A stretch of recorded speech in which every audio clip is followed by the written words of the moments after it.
Hey, solopreneurs, Gabe here. Today is the day that I'm going to talk about my book. I am calling this book launch episode, and I'm going to walk through a little bit of the maybe behind the scenes, the thinking, the thoughts about my book, give you an idea of the sections of the book and how it all comes together, and why I wrote this book for you, so that you can then take this book, read it, hopefully read it, buy it first, read it, and then use it to help you master your finances so you can create the life that you love.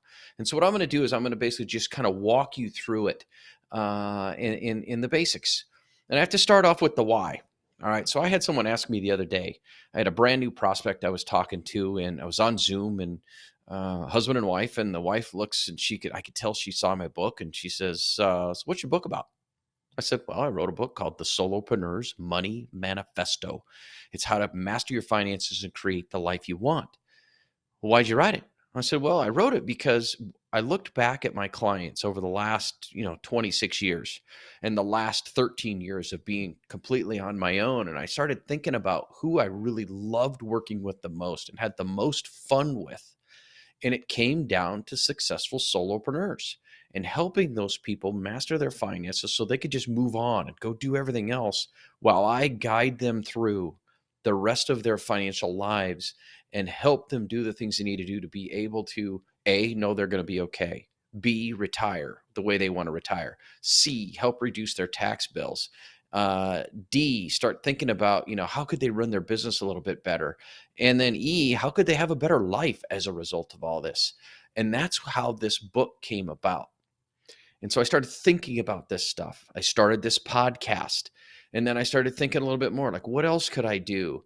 And the pandemic hits. And when the pandemic hits, I'm like, well, I've got time. I've got all this time. I mean, I'm not chasing my kids all around the country for sporting activities.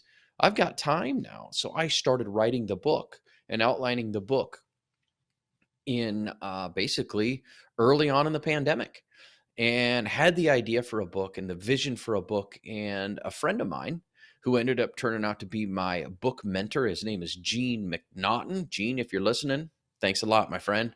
Truly appreciate all the help and support and the guidance that you've given me throughout this whole process. Well, Gene wrote a book. It's called The Sales Edge, and it's a fantastic book on really how to do a great job of being in sales and to do a fantastic job. And he wrote the book. It's a great book.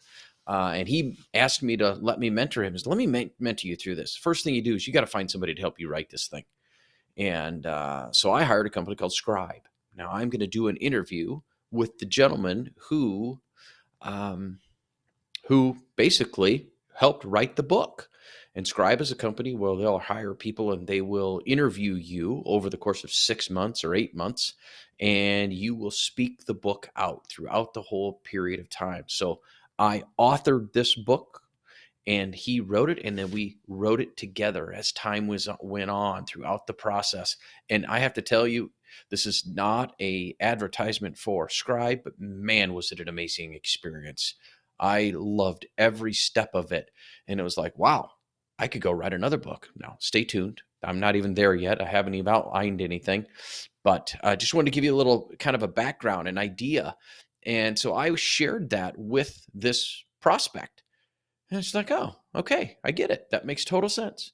And so then we carried on for the rest of the conversation. So what I'm going to do is I'm going to jump in and explain the basics of this book. And it starts off, there's three parts to the book. The first part is setting yourself up for success, and then planning with the purpose is part number 2. And then part number 3 is putting it all in place. The technical name of it is basically living your dream. But what it is it's a case study. And I took a prospective type of client, someone that I've worked with in the past, and basically outlined the whole process that we went through in their planning stage to get them from where they were to where they wanted to go, and allowed them to basically get back on the path to mastering their finances and creating the life that they want. And in part 1, it all starts with vision. Chapter 1 starts with vision. Is what is your vision for your life and your vision for your business. And throughout my coaching, I came across this tool called the life wheel. And the life wheel is in the book to help you understand where's your life at. I mean, talk goes everything from health to friends to family to fitness to location to finances to, you know, basically romance. Like, I mean, how are you doing in the sections of your life that are important? And there's an assessment in there. And so I put my assessment in there as an example and the information in, and then I included it for you to basically do on your own as well. And so what the purpose of that is to get an understanding of what kind of life do you really want to live? Because the beautiful thing about being a solopreneur is your business and your life, they mingle together and you have the freedom to choose how you want to run your business, which then affects how you want to live your life. And so then we move on to chapter 2 and we go to getting your mind right. Now, I could probably have 87 episodes per year, which is if I wanted to do more than one episode a week on mindset. It's amazing how important mindset is, especially for solopreneurs, because we're all alone. We're all alone most of the time. And the thing about mindset is it can set you up that once you start to get control of your mind, to use a line that's in my book from Jen Sincero of the book, You Are a Badass, your brain is your bitch. You need to take control of your brain, take control of your mindset, but take control of your thoughts, because when you start to get control of your thoughts, you can then start to change the way you think and then start to change the way you act. And so the book starts with vision. Then we move on to getting your mind right. And I tell some stories in the book about me getting my mind right. And look forward to you reading that. The next step of the book moves on into the habits and goals. Now, it's put together that way on purpose, because we start with your vision of where do you really want to go. And then we go with getting your mind right to be able to think that, yeah, you really can achieve that vision. And then the next step is to take that vision, take those, take that mindset that you've now got a little better control of your thoughts and your ideas and removing of the imposter syndrome and the limiting beliefs, and put you in place to then start to put goals and habits in place. And so basically what I want you to do is start thinking about what are the goals and the habits that you need to put in place to achieve the vision that you have, that you put down in the very beginning of the book and you put down as you're starting to think through things as you start this year. And so I tell a few different stories in the book of ways that my goals and habits allowed me to do some pretty amazing things. One was the book. Two, but I've done multiple Ironmans, all the while not really affecting my quality of family life. I've got friends that have done Ironmans that they get done to that season, man, their wives are really happy they're done because they were gone all the time. Well, I wanted to make sure that I didn't have that happen. And I tell the story of that as we continue to go throughout the book. Now we're going to move into part 2. And the part 2 is really the planning with a purpose. And so in the book, the planning with the purpose is really to start to get an understanding of, all right, where are we going? But we also, in this whole planning with a purpose, is we need to know why we're doing what we're doing all the way through in your financial plan. And so we start with chapter 4, where we're trying to get an understanding of what your realities are. Now, my financial planning process all starts really with, okay, where are you at? Where does your current reality? And then where are we going to go to get you to achieving your goals? And so the whole idea of planning with a purpose is everything that we do needs to come back to that vision from the very beginning of the book. So we're going to go through in the financial planning process, and we're going to talk about cash flow. We're going to talk about purchases and debts and savings and, I mean, everything. So we got to get a good understanding as to where you currently are with those things. And then what are the steps we need to start putting in place to then get you on the path to achieving the goals and the vision that you have. All right. So I'm kind of getting a little bit of the head of the cart ahead of the horse here, but really we're going to get understanding in chapter 4 of where you currently are. What is your current situation? And so if we think in terms of we're going to go out on a hike together. We're going to go out into the mountains. We're going to go out on a hike and we're going to go from point A to point B. All right. Well, point A is our starting point. And what part of the planning that I do is really, all right, let's go through and think about where you are today. The next piece then is going to be retirement planning. So chapter 5, we talk about retirement planning, and the retirement planning is really, okay, where do you want to go, and all the different tools that you have out there that you can do to then achieve that retirement goal. Because us as solopreneurs, that retirement is all on us. And when the retirement's all on us, we got to do it ourselves. So you need to educate yourself on those things. So what I do is I talk about in that planning with a purpose, some stories about putting a plan in place to get you there. And there's a story of me going to give blood. And when we go in to give blood, the interaction between me and the phlebotomist, the person who takes my blood, all right, and how that affected and how that brought some thoughts for me together in the book for you. And so I want you to, I'm not going to tell you the rest of the story. I want you to read that in the book. And then chapter 6 is then taking care of your family. Now, taking care of your family has all kinds of stuff that falls into play. Everything from making sure your kids to go into college, if that's what you want to do, to risk management, meaning your life, your disability, your health insurance, the stuff that protects you in the event that something goes wrong, from financial ruin. But they're all basics, but they're necessary things that you need to have in place. And then the rest of that kind of taking care of your family is all included in that chapter. And we move on into chapter 7. Chapter 7 is the taking care of your money.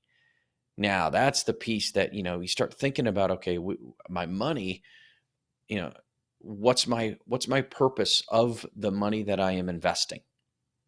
What's the process that I'm going to go through? What kind of risk am I going to take? What kind of time period do I have to have this money invested? And then what kind of investments am I going to use? And then then you proceed and put the plan in place. And then I talk about perspective in that area of like, hey, you got to remember, most of this money is long-term money. All right. So we got to have a perspective that when things get crazy and things get volatile, like what happened during the pandemic, can you take the emotions out and remain calm and keep moving forward? So I talk stories and things that are in there.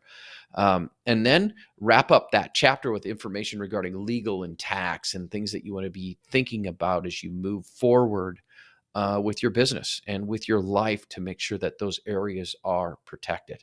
And so what we basically have is we got the basis of all the things that you need to be thinking about of where you're starting from for your financial plan.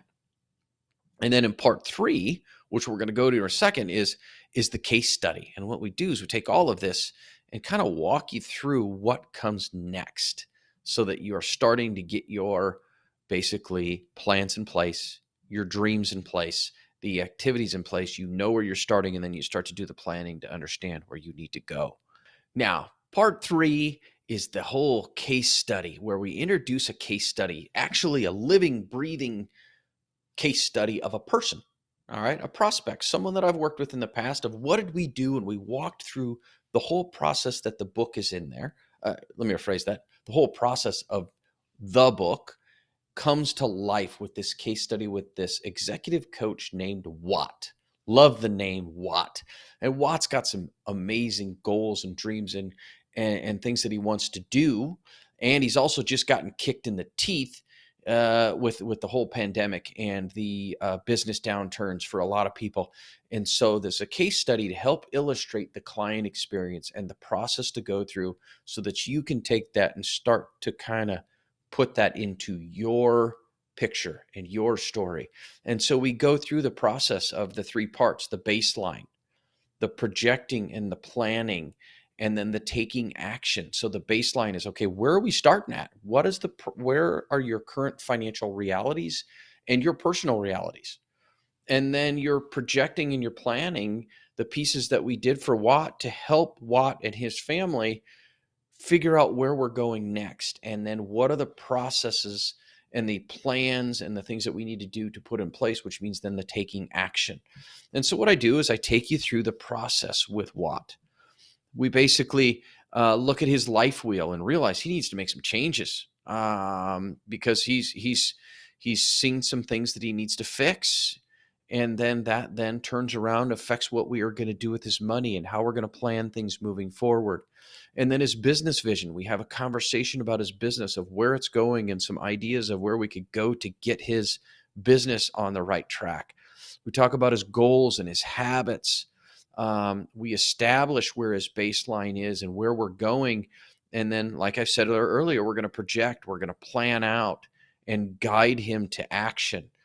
And then when we go through and guide him to that action, we then are on our way to achieving the goals and the dreams and the objectives, which is the whole idea of this whole book, whole podcast that I do, which is helping you master your finances so you can create the life that you want. And so the part 3 is kind of like a living, breathing case study for you to follow through. Not kind of, it is a living, breathing case study for you to follow through and utilize on your own. And so we culminate that and pull it all together with basically almost a thank you for reading in the end of the book. And it's basically, you've got all the tools you need. You have now got the basics of how to do this. You can go do this yourself.